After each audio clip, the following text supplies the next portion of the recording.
On problem number 1, it says write a program that prints your name 100 times.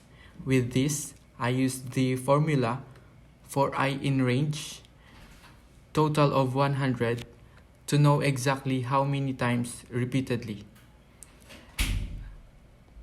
Then if I were to print, I simply put my whole name, then end it with comma every output.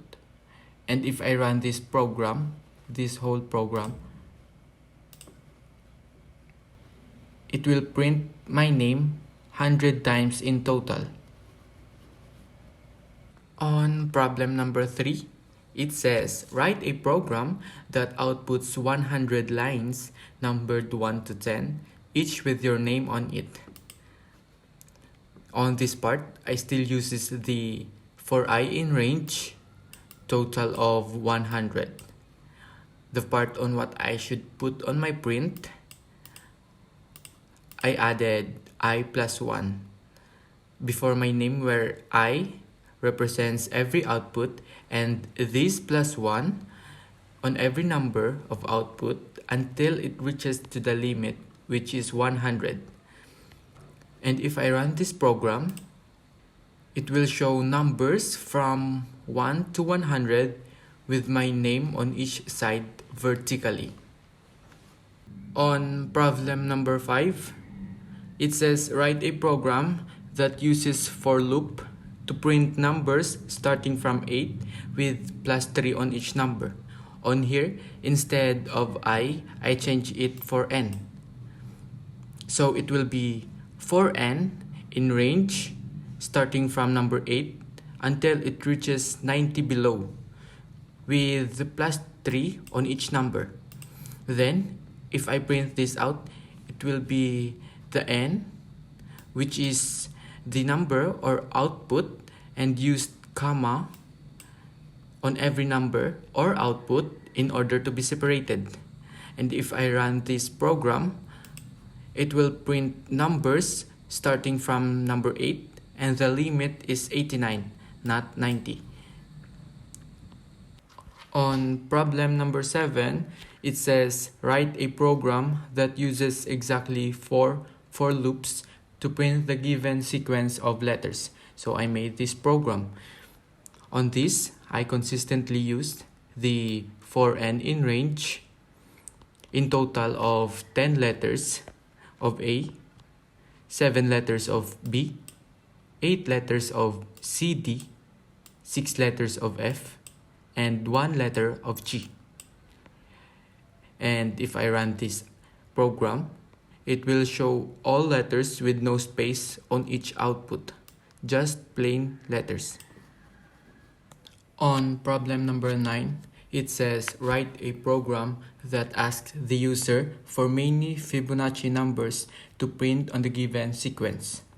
So first, on Fibonacci 1, eval and input is used. Then I inserted the enter the first number of the Fibonacci sequence. This allowed the user to put his first number of the sequence. Then on Fibonacci number 2, eval and input is also used.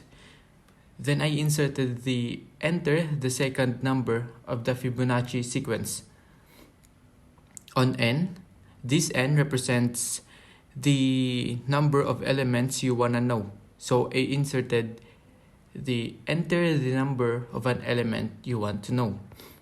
After F1, it will be separated with comma, then F2, comma. In order to proceed to the next value of Fibonacci number, I used for I in range, total of the value of n, which is the next value or next number. As I said earlier, every next number will be the value of F1 plus F2. F1 will always be before the value of F2. For example, if I run this program, the first number of the Fibonacci sequence, as we all know, is 0. Then the second number is 1. And we want to know the fifth value of Fibonacci sequence, which is 5. This 0 and 1 is already given because this is our first and second Fibonacci sequence. So we will be starting here on 1, then proceed until it reaches to 8. The fifth element of Fibonacci sequence is the value of 8. On problem number 11, it says use a for loop to print a box that allows the user to specify how high and how wide the box should be. So on the width of the horizontal section, I used integral because we are using numbers like -1 or 1 or 0. On the height of the vertical section, I used the same. On both, I input enter the total number of asterisk horizontally, and on height, I input enter the total number of asterisk vertically. With this, I proceed to for I in range for the total number of width, and for j in range in the total number of height.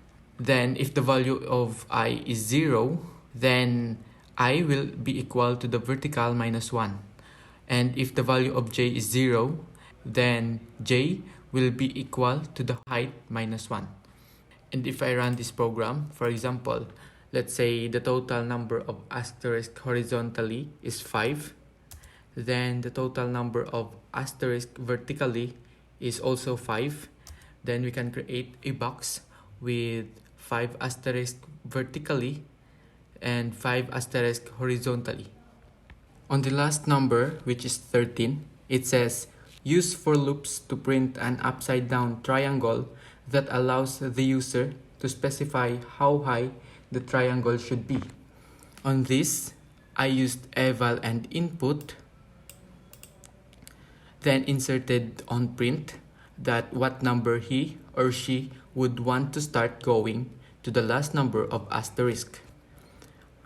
I also used the formula for I in range of n, where n is the number where the user wanted to start.